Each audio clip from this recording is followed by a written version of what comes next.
Gracias, presidenta. Ayer preguntaban sobre este convenio que tenemos con la Comisión Federal de Electricidad y con la Agencia Digital, porque nos están conectando los teleplanteles. Trajimos aquí un avance, que vamos muy bien, por cierto, muchas gracias a la CFE, a pesar de todo el trabajo que tienen. La meta era conectar 3,483 teleplanteles, esto es telesecundarias o telebachilleratos, en las zonas más marginadas del país.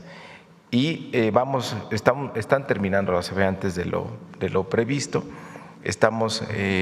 Eran 3,483 planteles que beneficiaría a 193,000 estudiantes, 12,000 docentes, adelante, y ya están al 99%.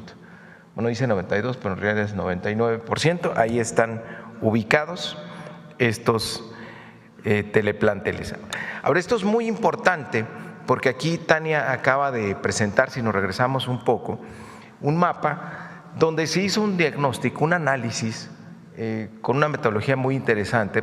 Nos vamos para atrás, por favor, donde está el mapa de México, ahí mero, donde se hizo un diagnóstico, un análisis de revisar las secundarias que les quedaba más lejos la preparatoria.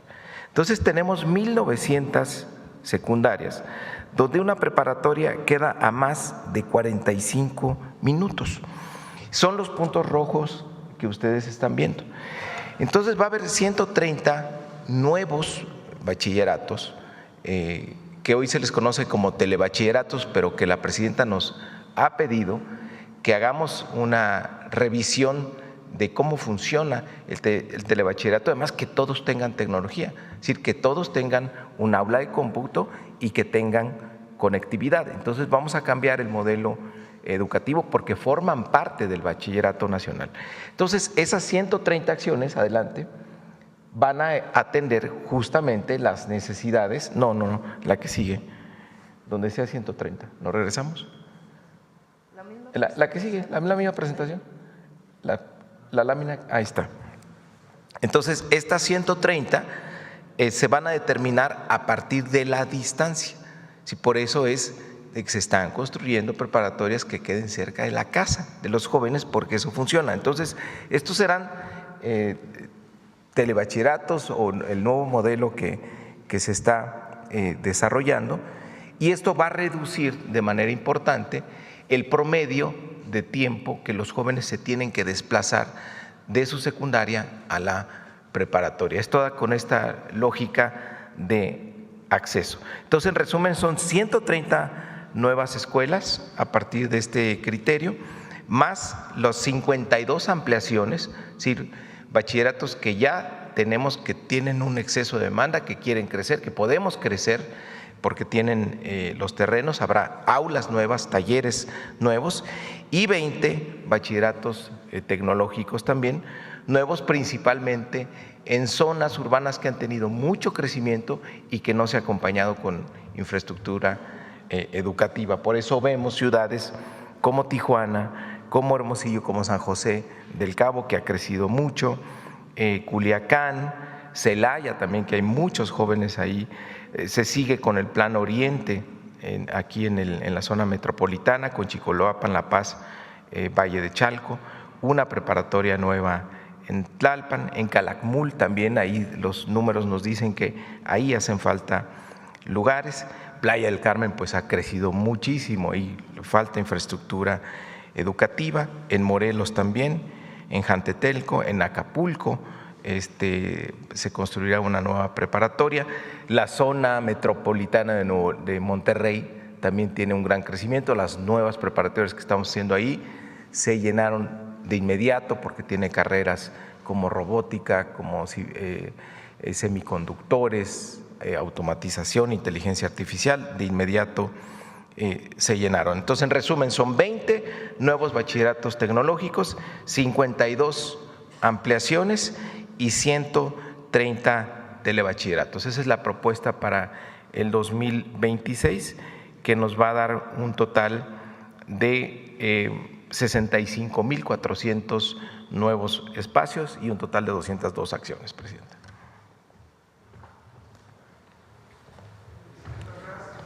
En campaña hice una en varios lugares. Dije que íbamos a construir una preparatoria que quedaba cerca de la casa. Una chica en Jalisco hizo un… ¿Qué ritmo es ese? No, pero un reggaetón. A ver, ponlo. Hay que construir más preparatorias que queden cerca de la casa. Que saliendo de la secundaria vayan directo a la preparatoria. Ya no va a estar el examen del CONIPEMS en el 2025. Bueno, ese TikTok que se hizo hiperviral, ahora que fui a una de las comunidades en Puebla afectadas por las lluvias, me recibieron como 20 niños y niñas y todos cantando. Vamos a hacer una preparatoria que quede cerca de la casa. Bueno, ese es el objetivo, hacer preparatorias que queden cerca de la casa. Entonces, pon otra vez el primero porque es muy importante. Lo primero que hicimos este año fue unificar a todas las preparatorias, tecnológicos, de educación media superior, en lo que llamamos el Bachillerato Nacional. Cada una de las instituciones educativas de media superior, CETIS, CEBETIS, CONALEP, tiene sus características, pero queremos que todas formen parte de una unidad y eso ya se logró, es el Bachillerato Nacional, que tiene un área de bachillerato general y otra de bachillerato técnico. Y además está lo que se llaman los telebachilleratos, que son como bachilleratos a distancia, aunque tienen profesores de manera presencial. Entonces, no es que todos tengan el mismo plan de estudios, pero sí unificaron un esquema de enseñanza que tiene que ver con aprender, tiene que ver con incorporar los nuevos conocimientos, pero también tiene que ver con que las y los jóvenes, los adolescentes, se la pasen bien en la escuela, que estén divertidos, que estén contentos y que sea parte también de su formación como personas, no solamente de su formación académica. Y eso fue lo primero, y ahí vamos bastante bien. Además, muchas universidades, la UNAM, el POLI, la UAM y muchas universidades autónomas de los estados están, digamos, adoptando a su sistema. Entonces, las y los jóvenes, los adolescentes van a salir del Bachillerato Nacional con su certificado de la SEP y además una certificación de una de las universidades. Lo que más avanzó, por ejemplo, aquí en la zona metropolitana es bachilleres junto con la UAM, que tienen ahora una integración mucho mayor. Además, pues desaparecimos el examen del CONIPEMS y ahora, pues en efecto, van los jóvenes a la preparatoria que quede más cerca de la casa. Ahora, para que esto sea realidad, ¿qué tenemos que hacer? Pues más preparatorias, más bachilleratos nacionales. Entonces, este año, para diciembre, a ver, préstame.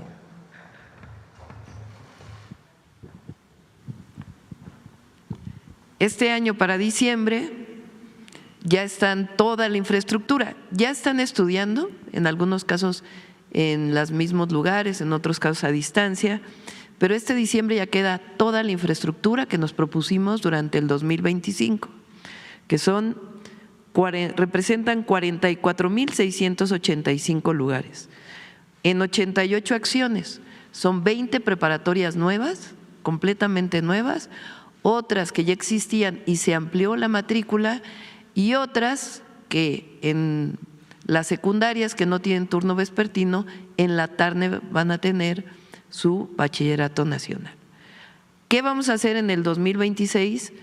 65,400 nuevos lugares, es decir, 44,685 más 65,400, con 202 acciones de ampliación, como nuevos planteles, ampliación de planteles existentes y con esto que se llama los telebachilleratos, que le estamos dando pues una renovación también de manera muy importante. Todos van a estar conectados a internet y están teniendo también pues nuevos esquemas de formación y de enseñanza. De esta manera, pues vamos a cumplir con que haya una preparatoria que quede cerca de la casa.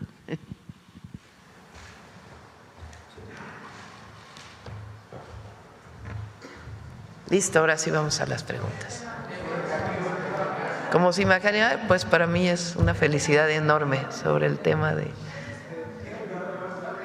A ver, vamos a ver, aquí la compañera, y luego vamos allá atrás, luego allá atrás, acá atrás.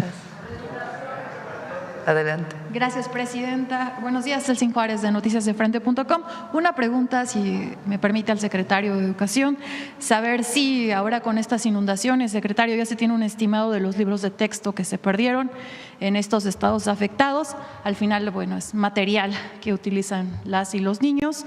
Si ya se tiene la cifra de cuántos libros se van a reimprimir y cuál sería el costo, y también si se va a apoyar con alguna beca para uniformes.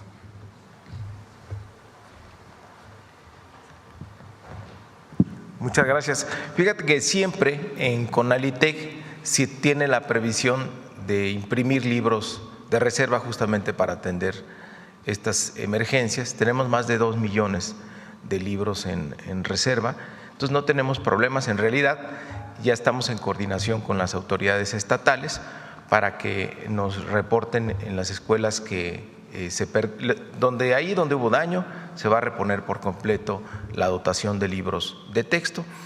Las autoridades estatales están verificando en sus bodegas si les hacen falta a partir del stock que tienen, y nosotros estamos listos para surtir por parte de Conalitec. No tenemos que reimprimir. No tienen todavía la cifra exacta. La cifra exacta no, pero estamos ya, la podemos sacar. ¿Y algún apoyo para uniformes también?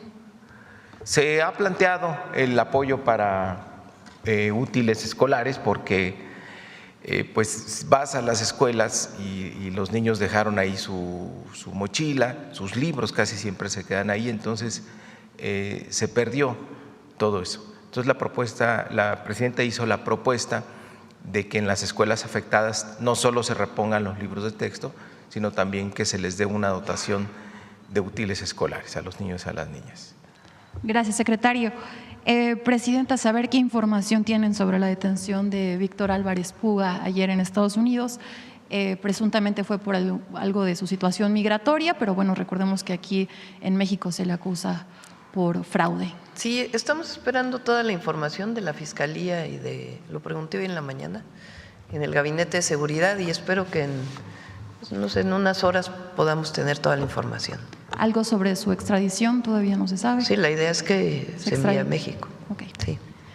Presidenta, también ayer se dio a conocer que la empresa Grupo Electra, propiedad de este empresario Salinas Pliego, intentó impedir que la Suprema Corte resolviera 2 litigios que promovió contra créditos fiscales, pues argumentando causas como el riesgo de parcialidad o conflicto de interés. Sin embargo, el presidente Hugo Aguilar, en su lugar, pues impuso multas a esta empresa por haber buscado entorpecer o dilatar estos litigios. Saber qué opina de esta conducta de este grupo Salinas, si tenía conocimiento de esto, presidenta. Ya no voy a entrar en detalles, ya esto le corresponde a la Corte. Nada más que pague. Toma chocolate y paga lo que debes. Presidenta, bueno, ya respondió nada más. Bueno, pues también ayer se anunció que este grupo llevará su caso ante la Corte Interamericana de Derechos Humanos. Acusa al gobierno federal de una sistemática persecución, así lo llama, después de las declaraciones del día de ayer aquí en su conferencia matutina. Toma chocolate, paga lo que debes. Y ya por último, presidenta, de acuerdo a la última encuesta del INEGI de este tercer trimestre, 8 de cada 10 mexicanos confían en las instituciones de seguridad federales, en labores de seguridad, el 88.3% en el Ejército Mexicano, el 88.1% en la Marina, la Fuerza Aérea con el 86.7% y la Guardia Nacional con el 75%. ¿A qué atribuye esta alza y buena percepción en las Fuerzas Armadas, presidenta? Tiene mucho reconocimiento en las Fuerzas Armadas en nuestro pueblo, muchísimo. Hay una identidad. Y pienso yo que una parte muy importante del reconocimiento tiene que ver con sus labores en los momentos de desastres naturales, como fue el caso de las lluvias de ahora. El aplauso, el cariño, el reconocimiento de la gente. Cuando llega la Marina, cuando llega el Ejército, ahora la Guardia Nacional, es muy grande. Y además su entrega, como lo he dicho, es enorme. Así que eso es parte de lo que explica pues este reconocimiento popular a las Fuerzas Armadas. ¿Y esta confianza ahora en labores de seguridad específicamente? Sí, en todas las labores, es muy importante. Y fíjense, contrario a esta idea de la militarización y nada que ver, la gente confía en las Fuerzas Armadas de México y eso es algo muy importante, no en cualquier país. Gracias, presidenta. Sí. Sobre el tema de, nada más me quedé, es muy serio lo que nosotros planteamos y tiene sustento técnico en el tema de el pago de los impuestos. Que sepa todo México que no es subjetivo, que no hay un tema de afectar a un empresario o un grupo empresarial. Es un tema técnico que tiene que ver con auditorías fiscales que se hicieron y que dan un monto muy importante de impuestos y que durante mucho tiempo se ha venido amparando este grupo empresarial y pues está a punto de resolver la Suprema Corte de Justicia. Pues nosotros vamos a acatar lo que diga la Suprema Corte y a seguir dentro del marco jurídico todo lo que se tiene que hacer. Pero es algo serio, no es algo que tenga que ver con un asunto personal o un asunto contra algún grupo o que estemos politizando un asunto, sencillamente es una definición que viene desde 2008 de un pago que se tiene que hacer al erario público para beneficio del pueblo de México. Entonces, tiene mucha seriedad el cálculo que se está haciendo, más allá pues de los comentarios en este sentido que podamos hacer, pero tiene que pagar y la Corte va a tomar su decisión.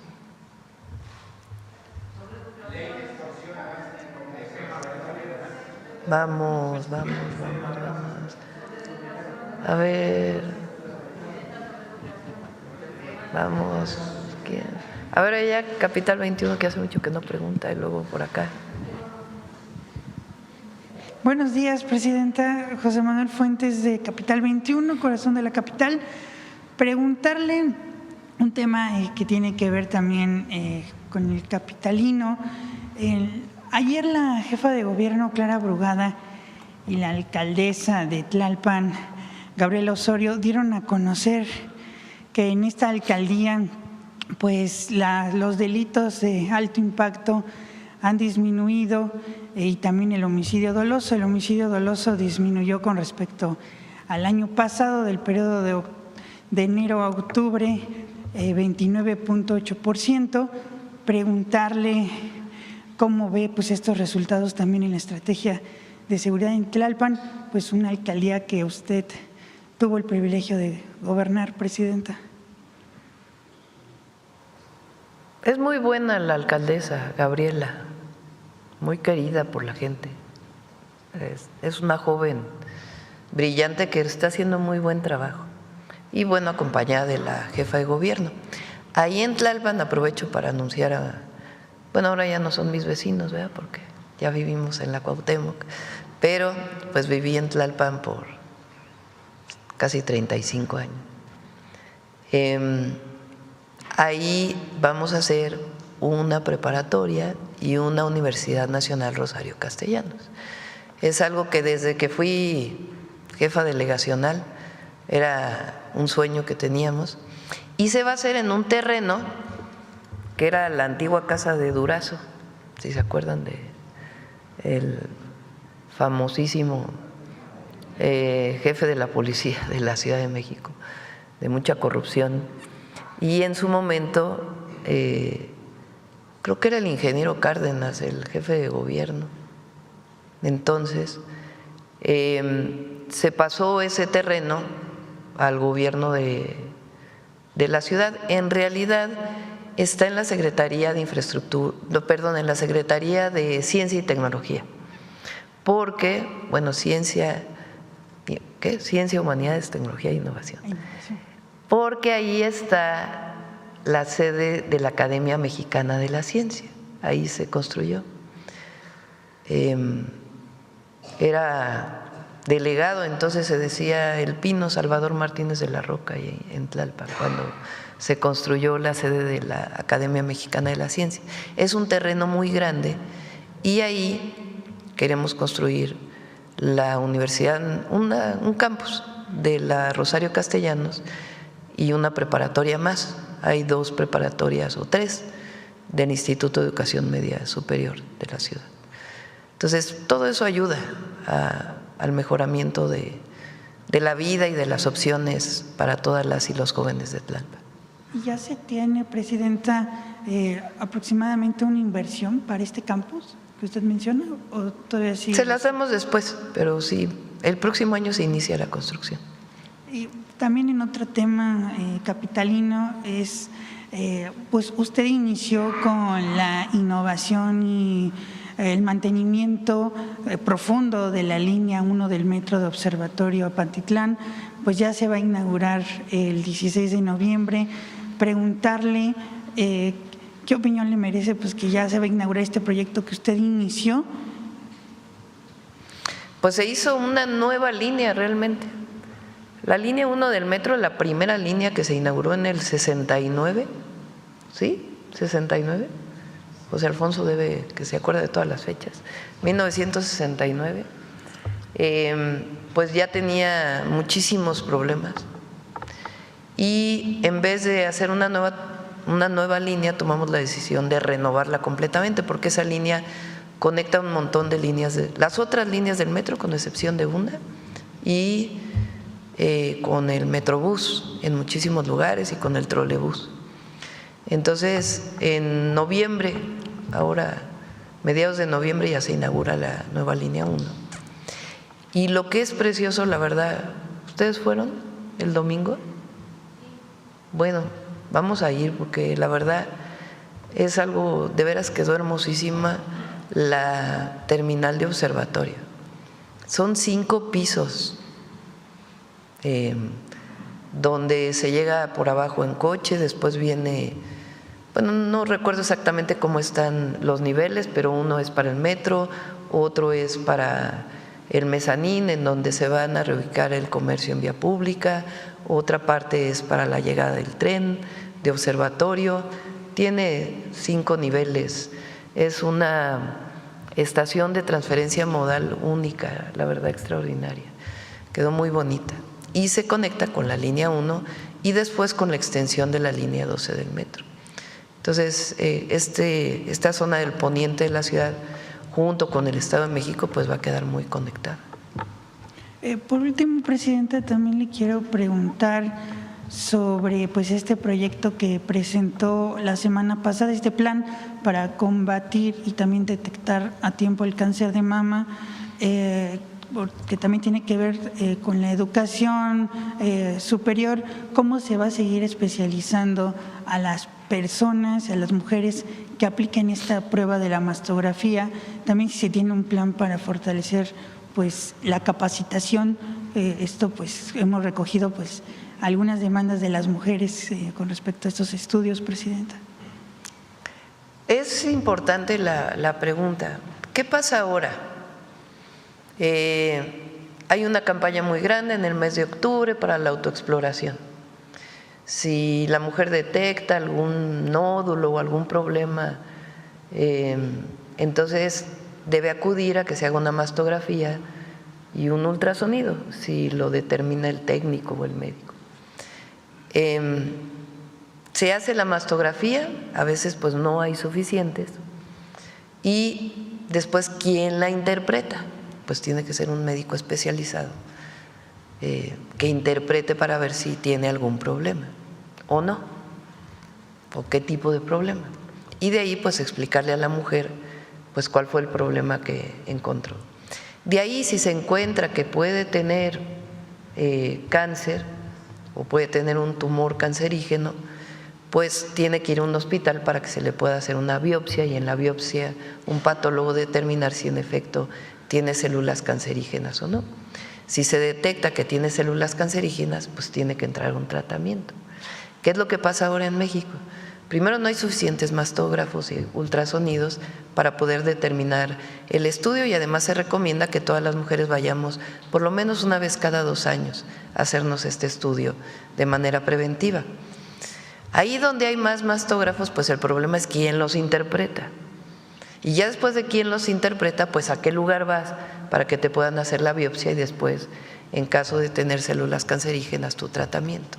Y eso es lo que queremos atender pues con todo el programa que presentamos.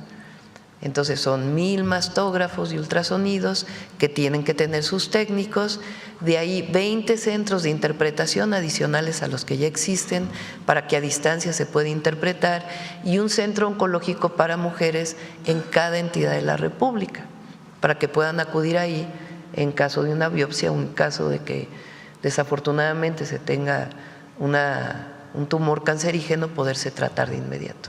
Mientras más cortos sean esos tiempos, más puede salvar la vida de la mujer. Y lo que queremos justamente pues es acortar esos tiempos con todos los equipos que se requieran. Ese es el programa que presentamos.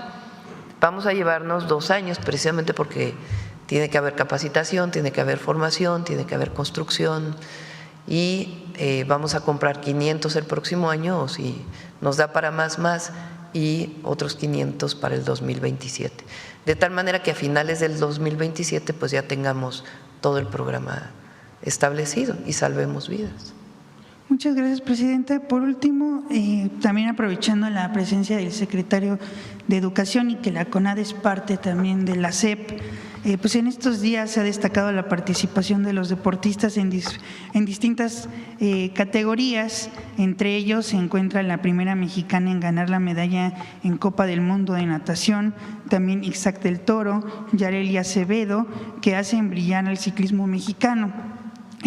Preguntarle, ¿habrá algún reconocimiento particular a estos destacados deportistas, presidenta? Sí, lo vamos a hacer. Hacia finales de este año siempre se hace. Y ayer me mandó Rommel, ¿no te lo mandó? Un video también de nuevos campeones. ¿Ustedes lo traen? A ver. ¿Otro distinto? A ver.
meta, 200 metros para Isaac del Toro, el ensenadense, su casa le abre los brazos, ahí está el campeón nacional de México, Isaac del Toro. Felicidades a todos y a todas. Bueno, a ver sobre el tema la compañera. Sin duda sí tiene que ver con la educación. Permítame. Buenos días, señora presidenta. Buenos días a todas y todos los presentes. Ceres Fernández, de Noticias del Movimiento Conciencia y colaboradora del canal de Noticias Animales con Derechos, uniendo causas, conectando derechos. Señora presidenta, hoy quiero formular aquí una sola pregunta y hacerle una petición. Procedo con la pregunta y tiene que ver con la educación, pero permítame darle contexto. Señora presidenta, muchas personas me piden que denuncie en este espacio de la mañanera algún suceso de maltrato animal. Hay mucha gente buena que pide a gritos detener el horror del que somos testigos cotidianamente. Pero el Movimiento Conciencia, como medio de comunicación comprometido con las causas sociales, no tiene como objetivo visibilizar caso por caso este infierno, sería interminable. Nuestro propósito ha sido el de actuar desde las raíces, considerando que la salud de las personas, los animales y los ecosistemas están estrechamente interrelacionados. Aquí en este espacio, a la mañanera, con el Movimiento Conciencia, en un diálogo abierto, circular, de diversidad y de inclusión, transformamos la que siempre había sido una causa marginal en una prioridad constitucional, la protección animal. Un ejemplo de progreso moral de México hacia el mundo. Con alegría estamos siendo testigos de que décadas de lucha están teniendo avances significativos, porque en nuestra Carta Magna hoy se prohíbe el maltrato animal. Asimismo, estamos colaborando desde nuestro ámbito con contenidos educativos que se verán reflejados en los libros de texto gratuitos. En esa línea, entregamos el pasado 28 de abril nuestra propuesta de Ley General de Bienestar, Cuidado y Protección Animal. Señora presidenta, la mayoría de las personas indignó una imagen que trascendió fronteras, el caso de la osa mina en el Parque Zoológico La Pastora. Sin embargo, hay otros animales invisibilizados que no entran en la NOM de especies protegidas, pero que sufren por igual y que también padecen una sarna muy grave o quizá peor y mueren lentamente en las calles, aguzanados y además hambrientos. Me refiero, entre otros, a perros y gatos abandonados cuyo sufrimiento por lo común pasa inadvertido. Ellos son el reflejo de una sociedad que se ha formado en la falta de empatía y de respeto al prójimo, porque nunca nadie le dijo que la indiferencia y el maltrato hacia los animales estaba mal. En ese escenario es urgente desarrollar una campaña de concientización que hable de todos los animales sin distinción de especie. El Movimiento Conciencia ya comenzó una campaña, se llama Erradicar el maltrato, la crueldad y la tortura animal, un compromiso por la paz. En torno a la muestra fotográfica Revocar el Silencio, presentada en los pasados meses de agosto y septiembre en la sede de la Secretaría de Educación Pública, se distribuyeron 10,000 trípticos ilustrativos con el apoyo de su Dirección General de Planeación, Programación y Estadística Educativa. El contenido de estos trípticos es resultado del esfuerzo de personas conscientes que luchan por el bien común. La pregunta, señora presidenta, es: ¿aceptaría que le entregue a usted por ahora los primeros 2 trípticos ya terminados, con el fin de que su gobierno considere hacer uso de su contenido? En este caso también la Secretaría de Educación Pública. Nosotros no contamos con los recursos mínimos necesarios para su óptima distribución o difusión masiva. Sí, claro que sí. Aquí los dejo. Uno de ellos trae el logo de la Secretaría de Educación Pública. Gracias, secretario, por haber sido sede de esta importante exposición. La petición, señora presidenta, es muy breve. No se olviden de los animales que son víctimas también de los desastres naturales. Es tiempo de ejecutar un plan de rescate para todos ellos. Este ya está contemplado en la propuesta de Ley General de Bienestar, Cuidado y Protección Animal, que el Movimiento Conciencia le entregó a usted el pasado 28 de abril para su consideración y canalización.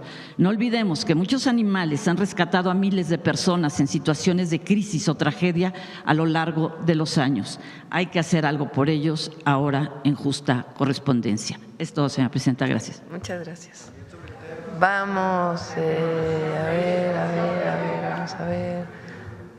A ver, ¿quién más? Estoy viendo quién no ha preguntado recientemente. 2 meses acá. Adelante. Gracias, presidenta. Graciela Bravata, de Ahora Noticias. Pues con el tema de lo que lamentablemente se viene viviendo en el país con estos desastres naturales y con la reciente propuesta de la nueva Ley General de Aguas, si me permite exponer y preguntar qué qué sugiere y si a lo mejor seguramente lo tiene contemplado en su plan hídrico, porque si bien es cierto de que cuando son desastres naturales, pues algo que no se puede quizás tanto prevenir. Sin embargo, hay una actividad que se ha hecho y que afortunadamente desde el presidente Andrés Manuel hizo el plan de Sembrando Vida. Soy de Tabasco y como sabe, después de la tragedia del 2007, pues sí quedamos bastante afectados. Y así como hoy los paisanos que están pasando esta tragedia en Veracruz y los otros estados. Aquí me gustaría mencionarle algo antes. El pasado 12 de octubre, el gobernador de Tabasco, Javier May Rodríguez, hizo una extraordinaria labor llamando a un programa de reforestación 2025. Fue tanto el llamado que conectó con la ciudadanía que era para sembrar más de 2.400.000 árboles. Se rebasó la meta, presidenta.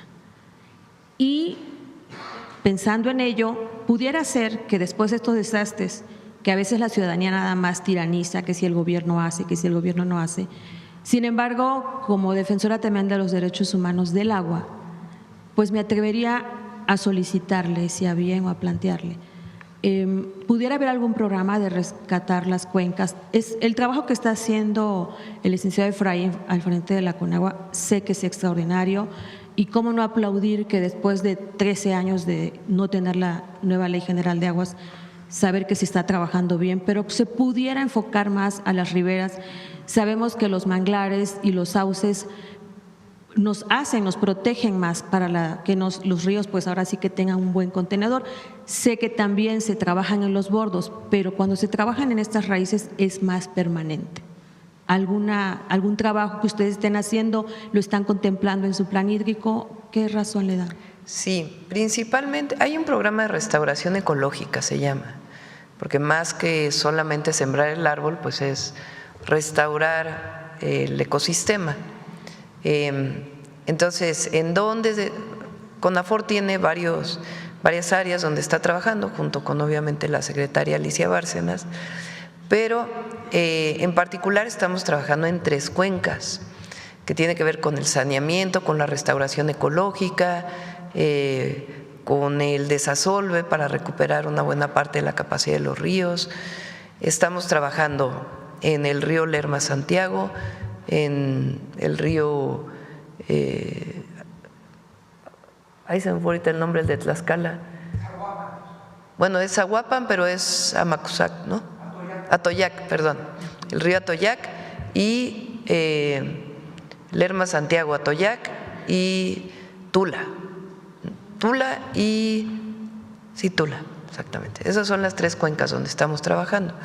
Y ahí es un programa integral. Además, se está trabajando en este momento en la presa Endó, que es una presa que lleva pues las aguas de desecho de la zona metropolitana del Valle de México, en la recuperación también de su espacio y en su saneamiento.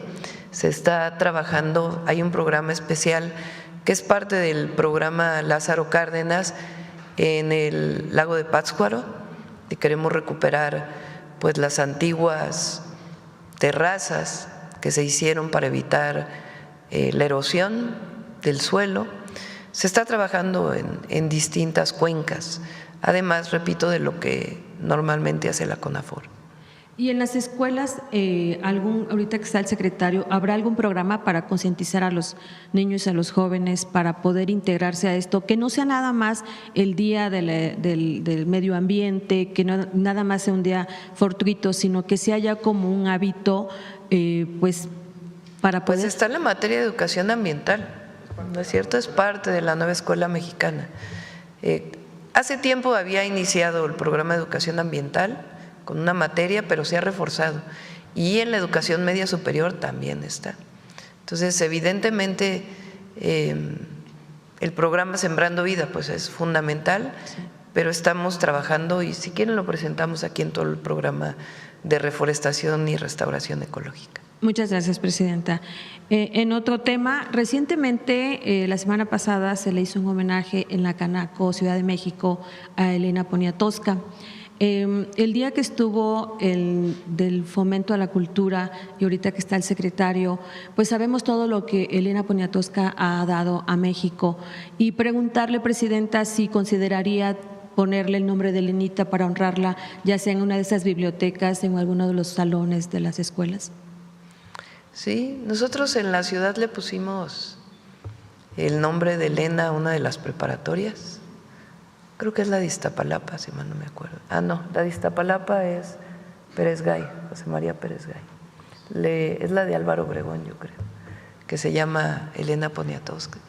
Y sí, vamos a considerar que cada preparatoria lleve el nombre y dado que estamos con las mujeres, pues podemos recuperar los nombres y a Elenita, pues claro que sí. Gracias, presidenta. Para terminar… De Gustavo Madero, Elena Poniatowska. Okay. Para terminar, sé que ayer le preguntaron sobre el tema y sé que es usted muy respetuosa de los poderes. Sin embargo, debe de saber que está próximo a llevarse la renovación del Poder Judicial de la Ciudad de México.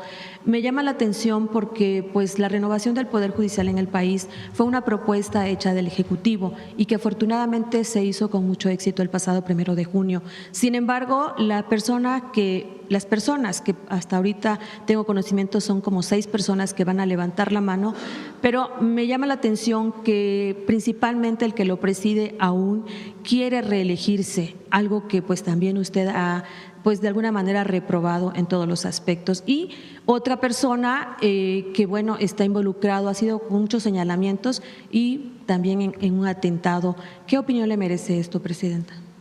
Ayer lo dije, no me voy a meter a la decisión que vayan a tomar los magistrados. Sin embargo, y yo las creo magistradas de la sí, Ciudad claro, de México. no es intervenir, sin embargo, la ciudadanía espera que realmente se cumpla. Sí, pero que decidan ellos, que decidan los magistrados. Gracias, presidenta. Sí. Bueno, a ver Nancy, y luego allá atrás el compañero que también hace rato que no pregunta. Gracias, presidenta. Buenos días a todas y a todos. Nancy Flores, de la revista Contralínea.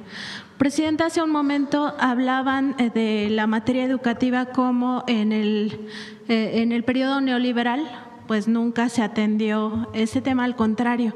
Y quizá no recordamos, pero en la época de Ernesto Zedillo, que ahora pues vuelve a la carga con sus mentiras acerca de la democracia mexicana, pues él justamente llevó a cabo una gran represión contra un movimiento estudiantil, el CGH, en la Universidad Nacional Autónoma de México, que se opuso en 1999 a la privatización de la universidad.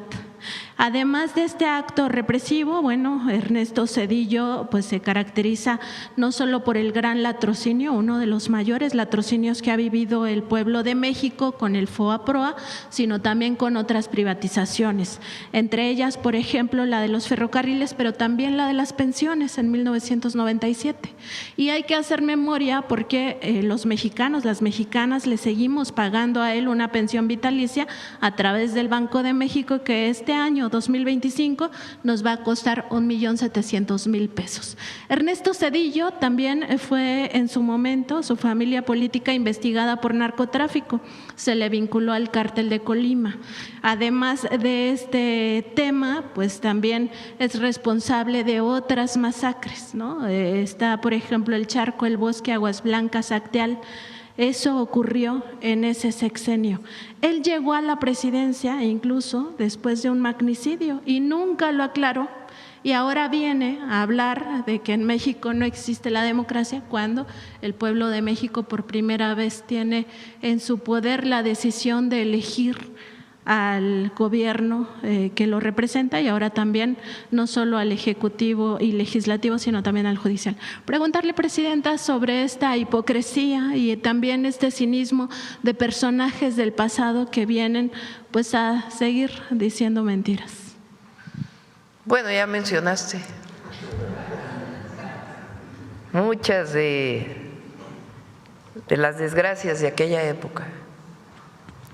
Y sí, en efecto, ayer, después de haber mencionado este tema de esta falsa defensa de la democracia, porque es eso, en realidad los 36 años de neoliberalismo supuestamente hubo alternancia entre el PRI y el PAN, que sigue siendo el PRIAN, por más que quieran diferenciarse.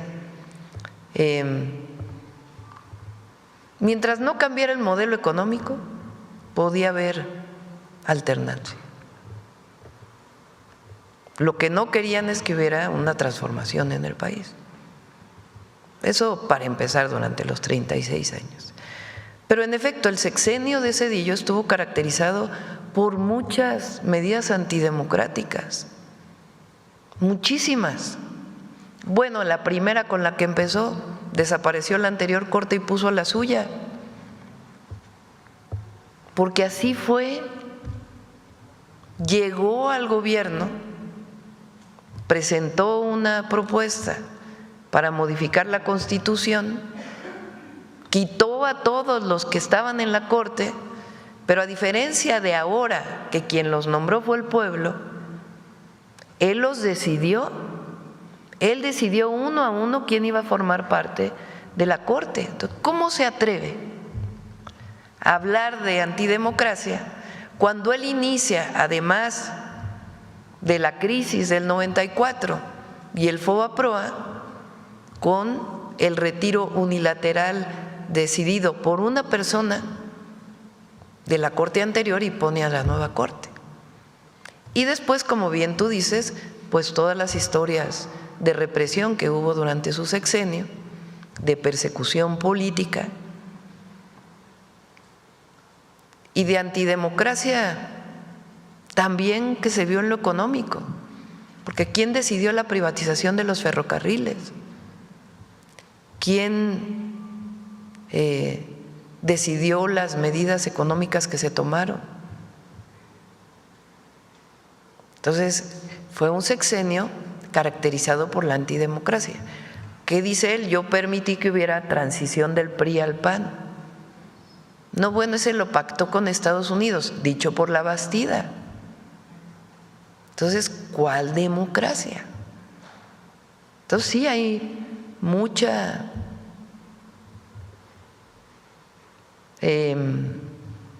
podemos llamarle hipocresía, podemos llamarle interpretación de acuerdo a su visión, pero lo cierto es que en México hoy hay más democracia que en el sexenio de Zedillo. Eso, por más que digan lo que digan, es una realidad,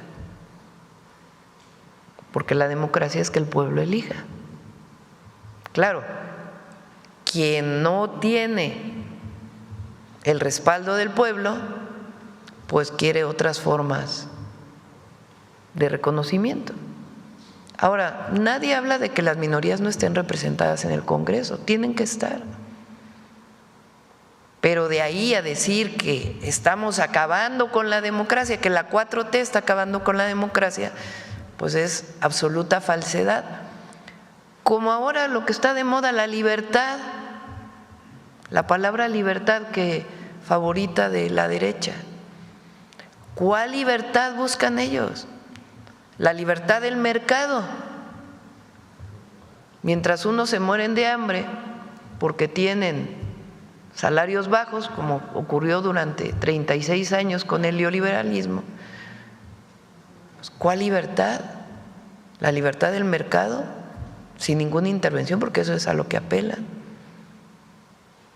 Entonces, en realidad es una falsa libertad y es una falsa democracia la que defiende. La verdadera libertad es la que se vive hoy en México. Que tenemos problemas en el país, pues nadie lo niega y estamos trabajando para atenderlos. El problema es si queremos regresar al pasado autoritario, al pasado antidemocrático, al pasado en donde por el bien de todos primero los ricos, o ni siquiera por el bien de todos primero los del mero arriba, o regresar a una situación en donde el poder económico regrese a gobernar a México. Esa es la pregunta. ¿Queremos seguir avanzando por el camino de la transformación de derechos para todas y todos los mexicanos, de libertades, de democracia, de independencia, de soberanía, o queremos regresar al pasado, de entrega, de antidemocracia, de autoritarismo, de represión, de falta de libertad de expresión, y donde quien gobierna es el poder económico. Esos son los dos proyectos de nación, y hay quien sigue defendiendo el pasado. Entonces, qué bueno que lo mencionas, porque en efecto muchos jóvenes, hay jóvenes que hoy tienen 25 años, nacieron en el año 2000 y había acabado el sexenio de Zedillo, o nacieron en el 2006, ni siquiera les tocó el desafuero o el fraude electoral del 2006, y hay que recordar la historia, porque si no se cometen los mismos errores. Presidenta, en el tema del empresario Álvarez Puga, saber si también se tiene información de su esposa, la presentadora Inés Gómez Montt.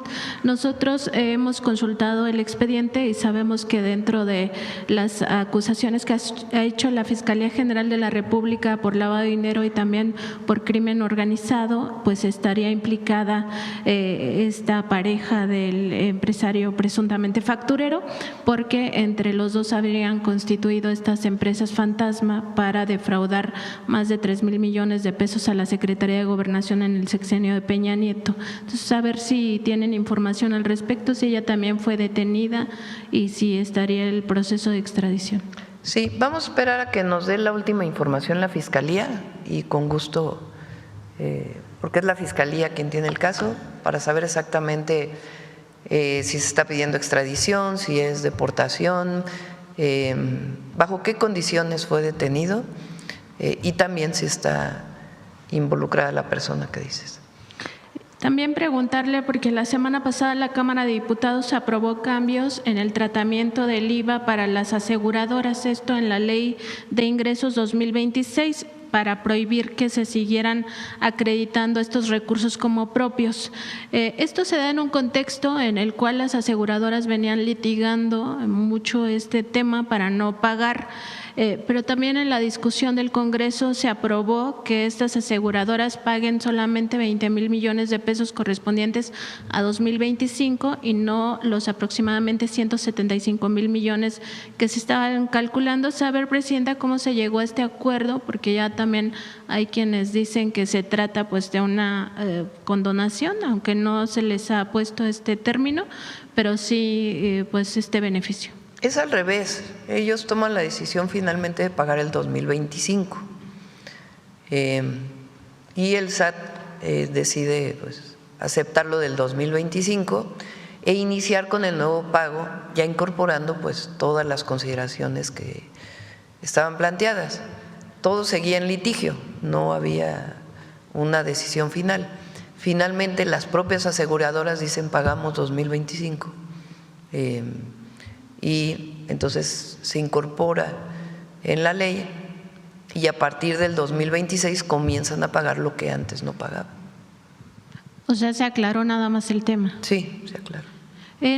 Por último, Presidenta, también ayer se reunieron en la Cámara de Diputados a puerta cerrada la Comisión de Recursos Hidráulicos con el subdirector jurídico de la Conagua, Óscar Zavala, quien ahí pues dio a conocer que ya ordenó usted pues que se corrija el artículo 118 de la Ley de Aguas Nacionales para que no se den concesiones a la industria minera y contaminen los ríos con sus desechos tóxicos. Saber si habrá algún llamado a los legisladores en ese sentido, Presidenta, pues para que se corrija esta parte y sobre todo pues no se llegue a este tipo de… Sí, es importante que quede la redacción como estaba o similar a lo que estaba en la anterior ley, y también ha habido varias solicitudes, sobre todo de ejidatarios,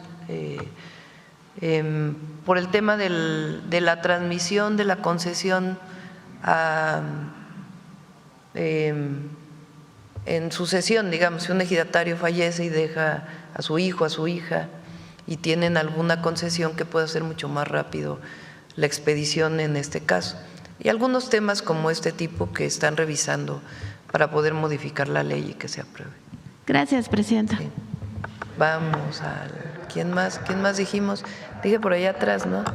A ver, allá atrás el compañero, allá atrás. Gracias, Presidenta. Juan Un mes. Bautista. Aquí fueron 2 meses, allá un mes. Gracias. Presidenta, la llamada revolución educativa es un concepto que se ha manipulado a través de la historia. Incluso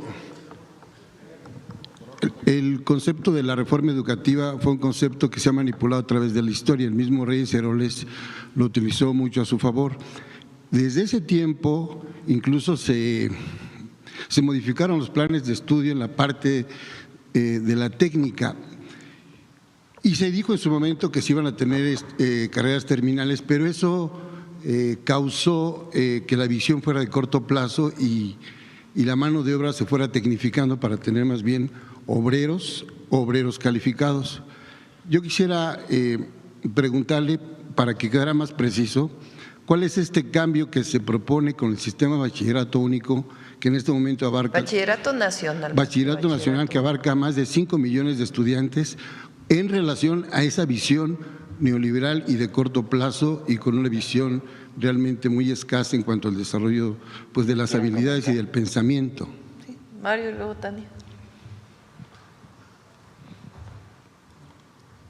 Muy buena tu pregunta y nos da la oportunidad de dar más información sobre el concepto del bachillerato nacional. La presidenta siempre nos ha dicho, ante todo estamos formando ciudadanos comprometidos con su entorno, con su comunidad, que tenga valores como la solidaridad, la fraternidad, que tenga un gran reconocimiento por su cultura, por nuestra historia y un profundo amor a la patria. O sea, es esta combinación entre la formación de ciudadanos, que es lo más importante, y la parte técnica. Pero no nos interesa formar mano de obra como fue en el proyecto neoliberal, que había esa visión acotada de formar técnicos, sacarlos lo más pronto posible y que se fueran a trabajar. No, ese no es el objetivo del bachillerato nacional. Por eso tanto énfasis en el marco curricular común, también en las habilidades socioemocionales, para que puedan tener una buena interacción de las y los jóvenes a partir del respeto, el reconocimiento de los demás y que tengamos una convivencia sana. También hay en la nueva escuela mexicana ejes transversales, por ejemplo, como el de vida saludable, que enseña a los jóvenes también a cuidarse a ellos y en su entorno, con el medio ambiente. Entonces hay mucha claridad en eso, que no se trata de formar mano de obra, sí hay la actualización curricular, sí se incorpora, porque el sistema educativo no puede estar ajeno a lo que está pasando, por ejemplo, con las tecnologías de la información. Tenemos que darle a los jóvenes lo mejor, lo último que hay: inteligencia artificial, semiconductores, robótica, pero nunca se nos olvida que lo más importante es la formación de ciudadanía. Secretario, aprovechando que está al estrado, ayer se cumplieron 150 años del aniversario del pintor, el doctor Atl, y en el Colegio Nacional que estuvimos ayer, Felipe Leal, estuvo también Christopher Domínguez, Miriam Kaiser y una serie de intelectuales y de analistas de la historia, y se replanteaba el tema de que por qué Murillo, el doctor Atl, no ha trascendido como un gran pintor y muralista que se borraron algunos de sus murales aquí en San Pedro y San Pablo, y él pasa más como el hacedor de la imagen del México del paisajismo y más allá todavía, pero que no está reivindicado por el gobierno ni por la Secretaría de Cultura en los libros de texto. Eso lo dijo en entrevista directa para Voces del Periodista el arquitecto Felipe Leal ayer por la noche. Esa es la pregunta, secretario. Son nuestros vecinos el Colegio Nacional, sí. Tenemos buena relación con ellos. Pues vamos a ver qué propuesta tiene el colegio sobre el doctor Atl. Además, pues la Secretaría de Educación Pública ahora es el Museo del Muralismo, ¿no? Entonces vamos a ver qué propuesta tienen y podemos trabajarlo en conjunto. Por último, Presidenta, ¿Quieres comentar algo, Tania, de lo del programa? Buenos días. Regresando a su primera pregunta, creo que es muy importante aclararlo porque uno de los elementos más fuertes tal vez de esta identidad, de este paraguas, que es el bachillerato nacional, que abraza a todos los subsistemas, es la reivindicación también de los bachilleratos tecnológicos, y diría yo en dos sentidos. Uno, recordarle a todo el mundo, y por eso esta decisión de separar dos documentos, el certificado de bachillerato nacional y el certificado de formación profesional, a fin de que todos, como en la secundaria, como en la primaria, tenemos un solo certificado. Terminamos el bachillerato, tenemos nuestro certificado del bachillerato nacional. ¿Por qué? Porque había un prejuicio muy injusto con respecto a grandes sistemas tecnológicos. Por ejemplo, nuestros compañeros de CONALEP, un sistema generoso, muy importante. Y durante mucho tiempo, fíjese la injusticia, efectivamente, la gente cursaba CONALEP y no se les permitía, no se les reconocía como bachillerato, sino que era formación técnica y no podías entrar a la universidad y tenías que cubrir otro. Después cambió la ley y no necesariamente cambiaron los planes de estudio y se dijo que el CONALEP ya cubría bachillerato. Mucha gente sigue pensando eso. Y queremos desmontar esa idea. Todas nuestras escuelas, todas son el bachillerato nacional, todas van a dar su certificado. Y esta integración, en este caso, con la nueva escuela mexicana y a partir de la reforma de la Ley General de Educación que se hizo en el sexenio anterior, hay una intención integral de la visión educativa. No solamente en la formación, ¿se acuerdan de ese concepto de las competencias? Había solamente que saber hacer algunas cosas que particularmente le interesaban al mercado y otras no.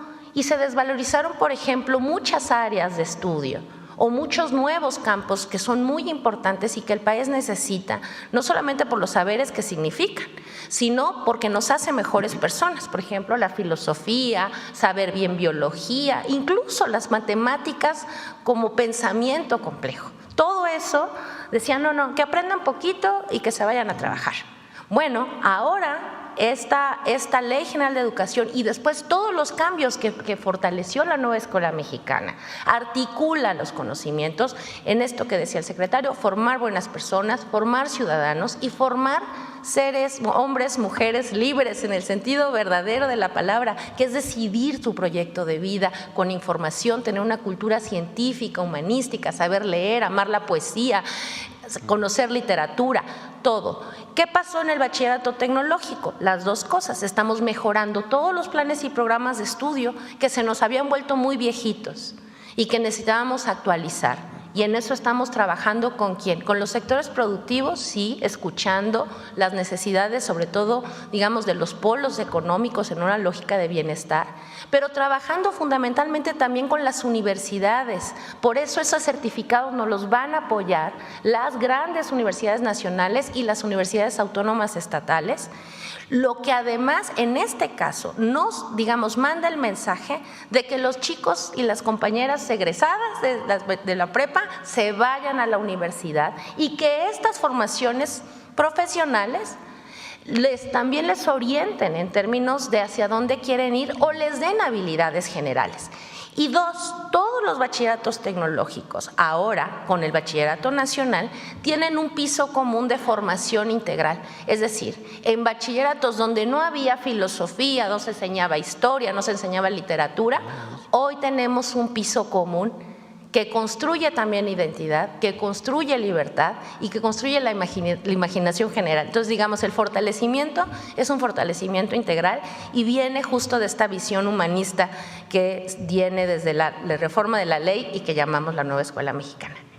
Gracias por su respuesta. Por último, Presidenta, ya leí su libro, lo recomiendo ampliamente y siento es número 1 en ventas ahí en ¿sí? Una de las plataformas. Sí, tiene una prosa ligera, es intimista, de análisis político de largo alcance, con un lenguaje sencillo, que eso es muy difícil de lograr en los escritores y más en los políticos. Esa es mi opinión personal. Me llama la atención que casi a la mitad del libro, Presidenta, usted está con Mario Delgado, está consultando con Mario Delgado y los equipos cuando están desarrollando la encuesta para ver quién va adelante.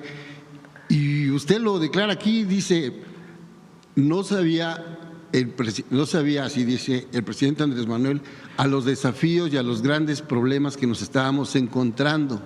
No estaba bien enterado, tuvimos que explicarle. Si nos puede comentar ese paréntesis, por favor. Sí, es una parte del libro donde platico un recorrido que hicimos en Sonora. El gobernador de Sonora, Alfonso Durazo, además de ser gobernador de Sonora y un gran compañero, es el presidente del Consejo Nacional de Morena. Cuando se hizo aquella encuesta para que definiera el pueblo de México, encuestas porque fueron varias, quién iba a representar a Morena a la alianza, porque participaron también por el PT y por el Verde, esta encuesta donde participamos 6. Había la idea de que el presidente López Obrador estaba metido todo el tiempo en el proceso, y la verdad es que no es cierto. No, él no supo pues cómo se desarrolló la encuesta, qué fue lo que pasó, sino sencillamente al final supo el resultado. Y pues ahí cuento que fue complejo. Mario estaba de presidente de Morena, porque cada uno de nosotros eligió una encuestadora, después nombramos unos representantes que en una mesa de trabajo pues se reunían con los otros representantes, cómo se iba a hacer la encuesta, cómo íbamos a vigilar que la encuesta que habían elegido los otros la íbamos a supervisar. Fue un proceso de mucho aprendizaje, pero pues que no se había hecho nunca, porque no era una encuesta como antes que daba el resultado de un candidato, sino varias encuestas elegidas por nosotros para darle transparencia al proceso. Entonces, ahí platico que en ese recorrido íbamos creo que de Puerto Peñasco a… Sí, por ahí. Sí. A Guaymas, ¿no? No. Íbamos exactamente a desemboques. Ahí fuimos platicando durante todas esas horas. Pues entre Alfonso y yo decíamos, ¿te acuerdas de esto? Y te acuerdas de esto. Y ya el entonces presidente López Obrador nos dijo, a ver, platíquenme bien cómo estuvo. Y ahí platicamos. Gracias, presidente. Bueno, ¿quién más? A ver, el compañero allá atrás que no ha preguntado. No, Sonora preguntó hace 3 días. Sonora Power presentó hace poquito. El compañero que está delante de él, y luego enfrente para que…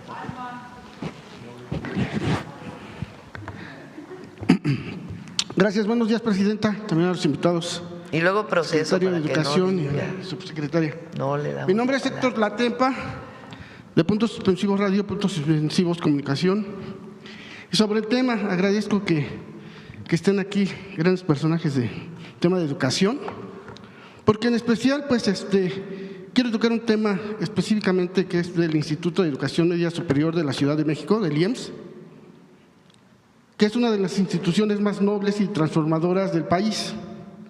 Con 28 planteles distribuidos en las 16 alcaldías, brinda educación media superior gratuita en modalidades escolarizada y semiescolarizada, abriendo oportunidades para miles de jóvenes y adultos que desean continuar con sus estudios.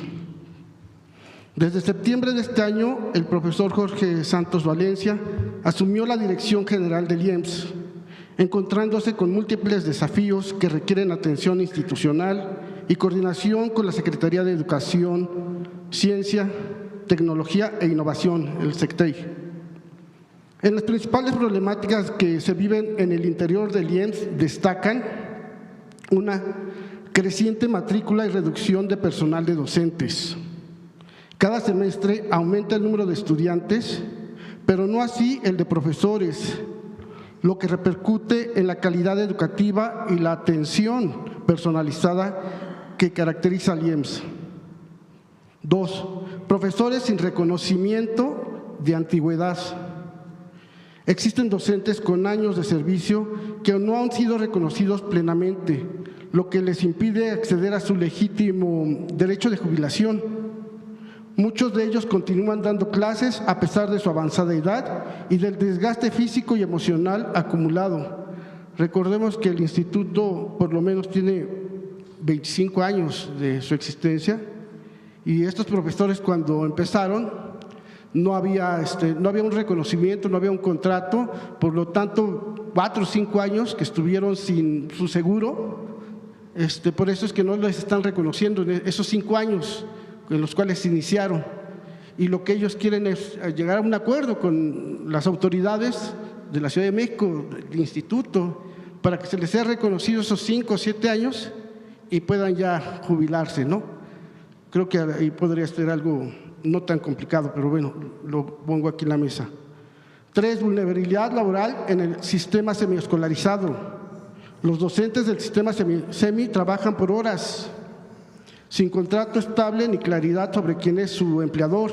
Hasta ahora no sabe si ya es el IEMSS o el SECTEI. Esto los deja sin seguridad laboral, algunos sin prestaciones y con cargas de trabajo excesivas que pueden llegar a más de 13 grupos por semestre. Esto es ahorita en la actualidad. 4, movilidad forzada de docentes. Estos mismos docentes, como no alcanzan en un plantel a cubrir esos 12 o 13 grupos, los mandan a otros planteles. Entonces, si bien es cierto que se ha hecho un gran avance y creo que el IEMSS es innovador en eso, fue uno de los motivos principales por los que el presidente Andrés Manuel López Obrador en su momento los extendió en cada alcaldía, precisamente para que estos estudiantes no tuvieran que trasladarse a más de 10, 20, 30 minutos, ¿no? Y eso ha funcionado muy bien, pero no así con los docentes. Hay docentes que están aquí en la alcaldía de Tlalpan y se van hasta Iztapalapa y luego tienen que ir a Milpalta, porque en especial los del semiescolarizado tienen que cubrir las horas. Y si en un solo plantel no están los grupos necesarios, los mueven a otros planteles. Bueno, 5, déficit de atención psicológica. En cada plantel es bien cierto que hay únicamente un psicólogo. Eso es muy bueno, fue muy buena idea y ha ayudado mucho. Responsables de atender aproximadamente a 800 estudiantes, 70 docentes por lo menos y 40 administrativos. Esta proporción es insostenible ante las necesidades emocionales y sociales que enfrenta la comunidad educativa. Hay, no sé si por lo menos, creo que aún así sería insuficiente, pero por lo menos que hubiera un psicólogo en la mañana y uno en la tarde, ¿no? Porque es muchísima la demanda y los estudiantes, simple y sencillamente con los estudiantes no se da abasto. Muchas veces los papás piden también la asistencia del psicólogo, ¿no? Porque hay que llevar ese acompañamiento. Entonces, creo que no es suficiente y sería muy bueno que se considerara. Presidenta, el IEMSS es un pilar de la educación pública en la Ciudad de México y un proyecto profundamente humanista. Sin embargo, requiere una revisión integral de sus condiciones laborales y académicas para garantizar su fortalecimiento dentro de esta cuarta transformación. Pedimos su intervención para que en coordinación con el nuevo director general y la SECTEI se establezca una mesa de trabajo que revise el reconocimiento de la antigüedad del personal docente, la contratación y estabilidad laboral de los profesores del sistema semiescolarizado, la asignación de más psicólogos y personal del apoyo en los planteles y la distribución equitativa de cargas docentes. Mi primer tema, gracias. A mí me tocó ser jefa de gobierno, yo fui jefa de gobierno. Cuando llegamos al gobierno de la ciudad, bueno, antes, quien creó el Instituto de Educación Media Superior fue el presidente López Obrador. Quien fue la primera directora del IEMSS fue Guadalupe Lucio. La secretaria entonces que apoyó con todo esto era Raquel Sosa. Entre 2000 y 2005. Aunque el primer. Permíteme un momento para que te platique toda la historia. Cárdenas. Después vino Marcelo de jefe de gobierno, después estuvo Mancera. Nosotros entramos con Mancera, después de Mancera, pues. Nosotros encontramos un IEMSS muy deteriorado, porque se hizo un uso político de las escuelas. se nombró como directores a personas afines, cuotas, y no a partir de una visión académica. Y en efecto había contratos para los profesores del IEMS que eran trimestrales, entonces cada 3 meses se renovaban. Hubo un movimiento cuando yo llegué, yo lo recibí personalmente, y logramos hacer una nómina educativa. O sea, ya no están la mayoría por horas, tienen una nómina educativa. No sé ahora con Clara, supongo que se mantuvo. Entonces la nómina educativa les da contrato, les da ISSSTE, que no tenían ISSSTE porque cobraban por honorarios, y les da la estabilidad laboral. Entonces sí se avanzó bastante en el periodo en el que me tocó ser jefa de gobierno. A lo mejor todavía pues hay algunos temas que pueden mejorarse, pero ahí pues quien tiene que definir pues es la jefa de gobierno y nosotros apoyar en lo que se necesite. Muy bien. Así nada más quería hacer ahí la observación que el primer IEMS se hace en conjunto y estaba en ese tiempo el jefe de gobierno Cárdenas, y es cuando al mismo tiempo hacen también la primera universidad. Sí, ahí donde estaba la cárcel de mujeres, y se hace ahí se hizo en Iztapalapa la primera preparatoria. Y el que llega y expande ahora sí y los va a 16 planteles ya es el jefe Primero de él gobierno. plantea 16 y termina con 20 planteles. Exactamente. Sí, nosotros hicimos creo que 6 planteles nuevos. Exactamente. O 7. Sí. Y dimos esa oportunidad a los docentes. Creamos una nómina educativa con características especiales para que pudieran tener estabilidad laboral y derechos sociales. Y de hecho es importante porque el presidente, bueno, en este tiempo el jefe de gobierno, Andrés Manuel López Obrador, es el que extiende, como bien decimos ahorita aquí, a 16 planteles y ha dado muy buenos resultados, principalmente porque llegó a estas comunidades, ¿no? En donde no ahora el IEMS participó durante años no se le incorporó al Comipems porque la ciudad no estaba de acuerdo con el Comipems.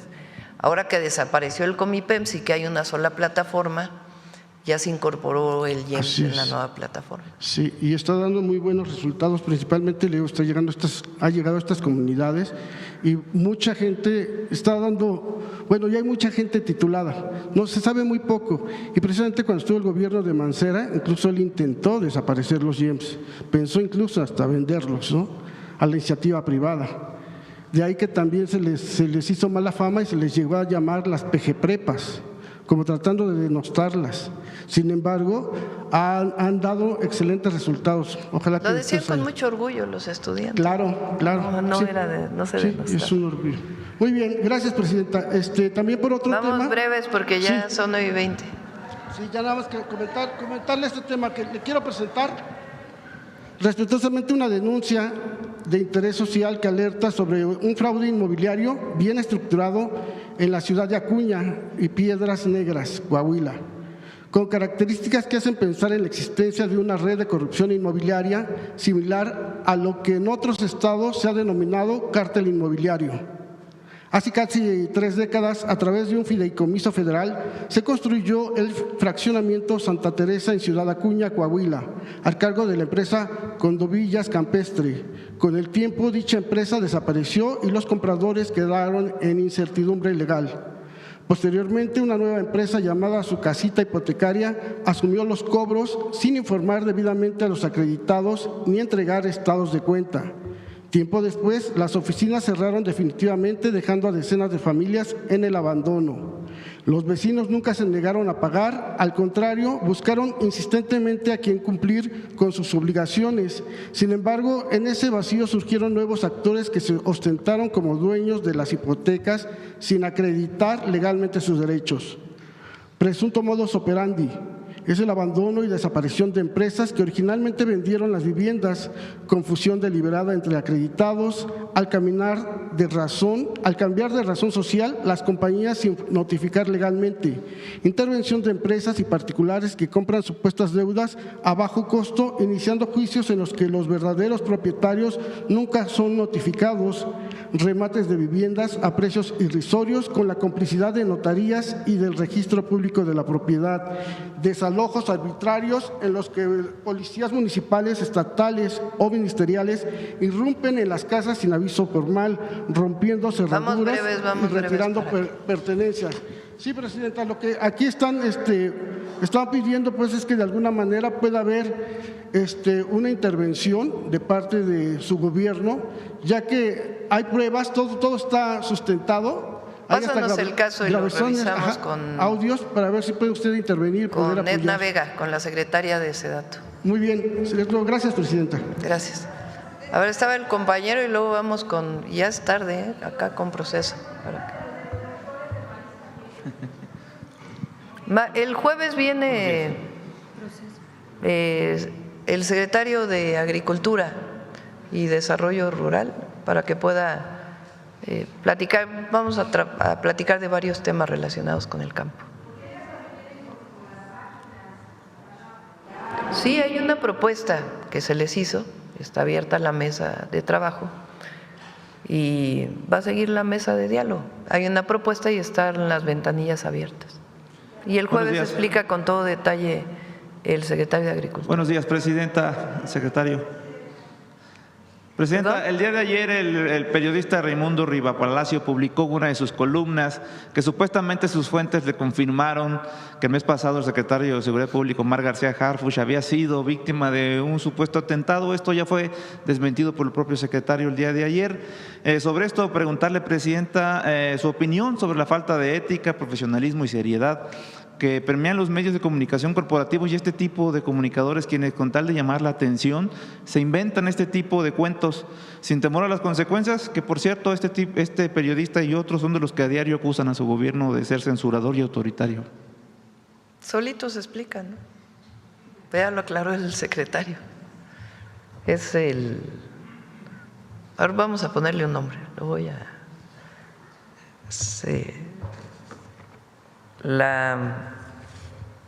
¿qué será? La novela de ficción de los comentócratas, el cuento de ficción, ¿no? Porque no llega a novela, la ficción de los comentócratas. Gracias, Presidenta. En otro tema, el fin de semana pasado tuvimos la oportunidad de darle cobertura a los trabajos que tanto su gobierno como el Ejército Mexicano y el gobierno de Veracruz realizan en atención a los damnificados por las lluvias del pasado 10 de octubre. Tuvimos la suerte de encontrarnos a la gobernadora Rocío Nale en el aeropuerto de Poza Rica, mientras se dirigía a supervisar las bodegas de víveres y enseres que están entregando a la población afectada a través de los puentes aéreos. La vimos muy ocupada y pese a eso pues nos concedió unos minutos en entrevista. Desde el inicio de esta tragedia, Presidenta, la gobernadora ha sido víctima de críticas muy fuertes de la oposición, tanto local como nacional, quienes se han aprovechado de la situación para lincharla, a lo que ella solamente ha respondido y nos lo respondió también a nosotros, pues que en lugar de que la estén criticando, que vayan a ayudar al pueblo veracruzano. Sobre esto, Presidenta, me gustaría hacerle dos preguntas. ¿Cuál sería su opinión sobre el actuar de la mandataria veracruzana? Desde el primer momento Rocío estuvo atenta. También inventaron la ficción de que no estaba en Veracruz. Falso, absolutamente falso. Desde el primer momento Rocío se trasladó a Poza Rica y desde ahí montó el centro de mando. Y al principio pues con el equipo del gobierno del estado, los gobiernos municipales comenzaron a trabajar y después ya el sábado llegamos, bueno, y obviamente el plan de N3 y plan Marina que se activan de manera inmediata, no necesitan ninguna orden y el sábado pues ya llegaron mucho más apoyos, pero Rocío desde el principio estuvo ahí, estuvo incluso yendo en helicóptero al municipio de Ilamatlán, que ya se abrió, ayer lo comentó Jesús Esteva, ya están pudiendo llegar los equipos. En Veracruz quedan todavía 11 localidades, ya no, la única cabecera municipal que quedaba sin comunicación terrestre era Ilamatlán, pero ya se abrió y quedan 11 localidades, pequeñas localidades que todavía no hay comunicación terrestre y siguen los vuelos en helicóptero, pero Rocío desde el principio, ella estuvo, pues desde el principio me consta, trabajando.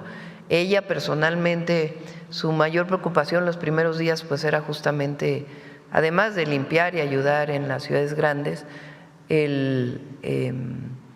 las localidades no comunicadas de manera terrestre. Estuvo personalmente coordinando con la Marina los puentes aéreos. Ahí ha estado Rocío todo el tiempo. Ayer nos volvimos a conectar. Estamos permanentemente hasta que no termine la apertura y la limpieza de todas las localidades. Vamos a seguir pues con el estado de emergencia, como se dice, hasta que termine la limpieza de la última localidad y al mismo tiempo dando ya el apoyo a las comunidades. Y ahí ha estado Rocío todo el tiempo. Y nada más sobre este tema, Presidenta, una mujer muy trabajadora. Su opinión sobre la conducta de estos medios que la critican y no son capaces de ir a documentar lo que está ocurriendo en las zonas afectadas. Bueno, pues es que sí, hay muchísimos medios bueno, en la campaña contra Rocío fue tremenda y ganó con 29 puntos de diferencia, o sea que síganle, que no tiene mucho asidero en la población. Y ya nada más, ¿cuándo vuelve a ir a las zonas afectadas, Presidente? Vamos a ir, probablemente el viernes vayamos a uno de los lugares, viene 1 y 2 de noviembre, de todas maneras vamos a seguir trabajando y vamos a estar en contacto. Ya les platicamos cuál es el recorrido que vamos a estar haciendo, tanto a las zonas afectadas como pues dándole continuidad al programa de gobierno. Gracias, Presidente. Gracias. A ver acá proceso para que no digan, a pesar de que ya es tarde. ¿Las qué?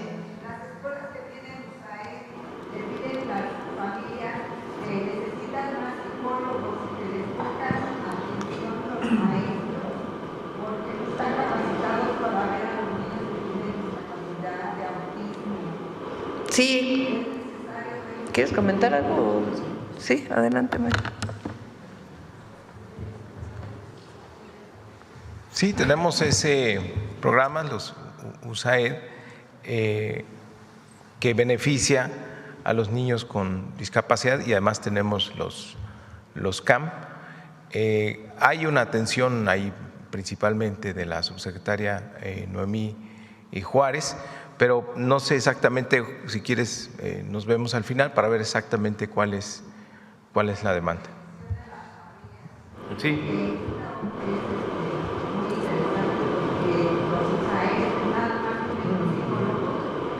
En las escuelas hay hasta 11 salones y el psicólogo tiene que atender a todos los grupos y es una bastante población. Sí, la presidenta nos ha encargado un programa que tiene que ver con salud mental y pues estamos trabajando en ello y se va a presentar pronto cuando la presidenta nos indique y vendrá esta información. Ya, porque ya Gracias, Presidenta. Estamos en orden. Daniel Escobar, de Proceso. Quisiera comentarle, el próximo 11 de noviembre se llevará a cabo la audiencia de alegatos y muy probablemente se dicte la sentencia a 5 implicados en el caso de la desaparición de Carla Ramírez y Christopher Aguilar, lo cual se dio en agosto de 2020. Usted recordará, era jefa de gobierno de la Ciudad de México, este caso del bar llamado El Barquito. Si bien es un tema claro de la ciudad, las familias recurren a usted precisamente porque, bueno, pues usted incluso recibió a un grupo al grupo de los padres y, bueno, habló de que se iba a dar seguimiento, se iba a hacer justicia y en efecto se dio seguimiento al caso, solo que, bueno, pues lo que va a suceder en los próximos días, lo que ellos temen es que suceda algo que ya ha pasado. En septiembre último se dio absolución a 2 de los implicados porque un juez mencionó que pues no se encontraron las pruebas suficientes para dictar una sentencia condenatoria, aun cuando la Fiscalía presentó pruebas. Por supuesto, el temor pues es fundado de que a estos otros 5 implicados puedan darle la absolución pues precisamente bajo los mismos criterios. De hecho, también ya se había dado libertad anteriormente a un menor de edad, precisamente porque cuando cometió el delito era menor y que de hecho él ni siquiera ha cumplido con el tema de resarcir el daño, ¿no? De la reparación del daño, ni siquiera lo ha cumplido. Entonces, bueno, ellos lo que mencionan es piden al gobierno ver si puede haber seguimiento para que no suceda lo que pasó con Carla. Hacemos tanto en la parte judicial como nos acercamos nuevamente a ellos. Sí, y también porque ya apelaron por el tema de la absolución de los otros 2 implicados. En total son 8, de los cuales 3 están fuera, no hay ninguno a que se le haya dictado sentencia condenatoria, quedan 5. Y gracias, Presidenta. En otro tema, bueno, pues hace unos días la CENTE también entendemos se reunió en una parte, en la sección 22, con el secretario de Educación Pública. Ellos anteriormente también ya habían mencionado que pues amenazan con boicotear las actividades del Mundial el próximo año, pero también la última mesa que tuvo lugar en Oaxaca, hablaron del tema de que no se ha pagado horas extras a maestros de secundarias técnicas. Si el secretario pudiera explicarnos qué fue lo que sucedió en la mesa, porque se supone que se levantaron y mencionaron que si no se resuelve en una semana buscarían de nuevo el diálogo con usted, y de todas maneras hablan de boicotear actividades para el próximo año.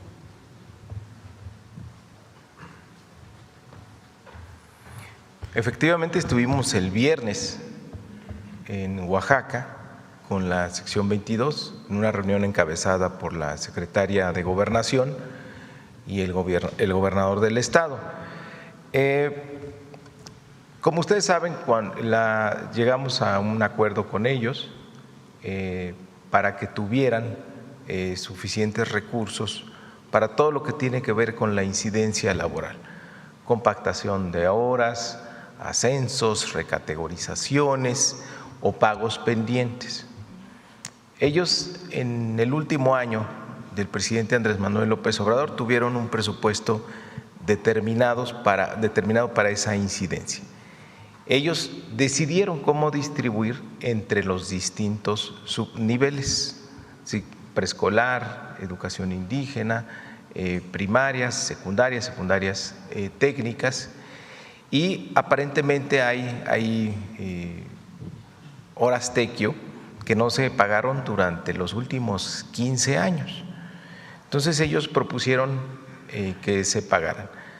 Sin embargo, presentaron, después de que se cerró el ejercicio, esas horas tequio, y ahora tienen la posibilidad en este ejercicio fiscal, con lo que autorizó la Presidenta de la República para ese tipo de incidencias, de decidir cómo se utilizan los recursos y con eso pues pagar eso, pero quieren recursos adicionales, es decir, no, la distribución que hicimos ya no se puede mover, entonces quieren recursos adicionales. Ahí estamos viendo con el gobierno del estado, con el IEPO, para ver si ellos tienen la posibilidad de sufragar lo que están demandando las secundarias técnicas, que en su oportunidad tuvieron la posibilidad de que se finiquitara y no se hizo porque se hizo tarde. O sea que si no se resuelve desde justo la base magisterial o bueno, desde la cúpula, que decidan pagar eso que no se pagó anteriormente, el gobierno ya no estaría en posibilidades de dar más recursos para ese pago, lo tienen que resolver ellos. No, sí se ha pagado todo. De hecho, ha tenido un presupuesto muy importante Oaxaca, no solo para eso, también la presidenta dio los uniformes, se compró equipamiento de mobiliario, se compró equipo de cómputo que se está distribuyendo en las escuelas, se tiene la beca Rita Cetina, es de los estados que más reciben la escuela es nuestra, es decir, hay muchos apoyos y también apoyos especiales para el magisterio. Es cuestión de que ellos se pongan de acuerdo y si se va a pagar, y el IEPO también debe tomar ahí decisiones para apoyar estas demandas. Gracias, Presidenta. Entonces, hay un recurso asignado para ellos de alrededor de 800 millones de pesos. Entonces ellos están pidiendo más recurso adicional. Lo que el secretario de Educación les plantea es, bueno, esos 800 millones de pesos junto con el Estado, que es quien coordina la educación en Oaxaca, pues que se determine cómo se van a distribuir para ver si se requiere más o no. Pero vamos viendo si los 800 millones alcanzan antes de que se solicite más. Es un poco el planteamiento. Y la mesa de trabajo sigue abierta, pero pues primero es ver hasta dónde nos alcanza eso para ver si se requiere más o no. Esa es un poco, digamos, ahí la divergencia de lo que y entonces, se está planteando. ¿No ve un riesgo real de que pudiera haber? No, va a seguir la mesa de diálogo. Pero usted ya no se reúne con ellos, ¿verdad?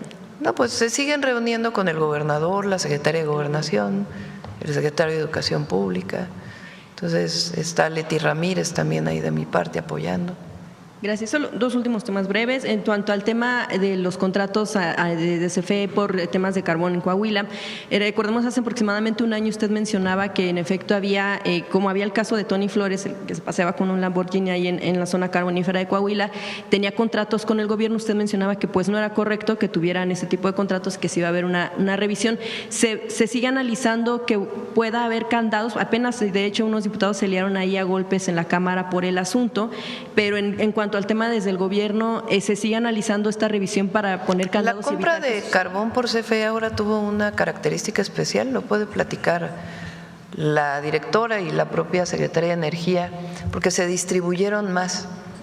Antes era para una empresa o dos, y la verdad pues es que hay una producción mayor en distintos espacios. Obviamente tienen que cumplir con la Ley Federal del Trabajo y todas las características de explotación de una mina. Entonces ahora se buscó que tuviera pues mayor diversificación y que llegara a más personas la compra de carbón por CFE, que es en realidad una planta de energía la que sigue usando carbón. Entonces se hizo de esta manera y eso pues generó en los que antes compraban todo pues el descontento, pero está bien que se haya abierto a más la compra de carbón. Repito, tienen que cumplir con todas las disposiciones de la Ley Federal del Trabajo y tienen que ser minas pues autorizadas, ¿no? Gracias, presidenta. La última pregunta es, con lo sucedido y el revuelo que causaron las declaraciones de Paco Ignacio Taibo II en los últimos días, yo quisiera preguntarle solamente si no considera que es momento de hacer cambios en la dirección del Fondo. No, para nada. Es un gran compañero y ya dijimos que vamos a hacer una colección especial de escritoras, mujeres mexicanas. Bueno, mexicanas y latinoamericanas. Un sobreviviente de este ataque del gobierno de los Estados Unidos a una llamada narcolancha, como le llaman. Sí, hoy nos lo informó el secretario de Marina, un ataque que en aguas internacionales tuvo una embarcación que presuntamente llevaba droga, es en aguas internacionales. Parece que quedó un sobreviviente y la Marina, pues por razones humanitarias y dentro de los tratados internacionales, decidió rescatar a esta persona. Es importante, yo le hice el planteamiento hoy al secretario de Marina y con el secretario de Relaciones Exteriores, pues que estos temas se vean en una mesa, ¿no? Porque como ustedes saben, nosotros queremos que se cumplan todos los tratados internacionales y que pues nosotros no estamos de acuerdo con estos ataques como se dan. Entonces pedí que en el marco del acuerdo que tenemos de seguridad con Estados Unidos, pues se llame al embajador y se pueda ver en particular esta situación. Sí, entiendo, me dio ¿no se ha rescatado? Si quieren que lo informe la Secretaría de Marina, porque me acaba el papelito que me dio ahorita Belmont tiene que ver con esta información. En la mañana en el gabinete solamente nos informaron de que ocurrió esta situación y di la instrucción pues de que se le pidiera al canciller junto con Marina pues que tuvieran una reunión con el embajador y les daremos la información con Secretaría de Marina de este sobreviviente si es el caso que en efecto hubo un sobreviviente. Lo que sí fue en aguas internacionales. En aguas internacionales, ya toda la información la podemos dar a través de Secretaría de Marina. Sí. Bueno, cerramos. Gracias a todas y a todos. Ya son 9:40. Ahora sí nos fuimos mucho. Nos vemos mañana.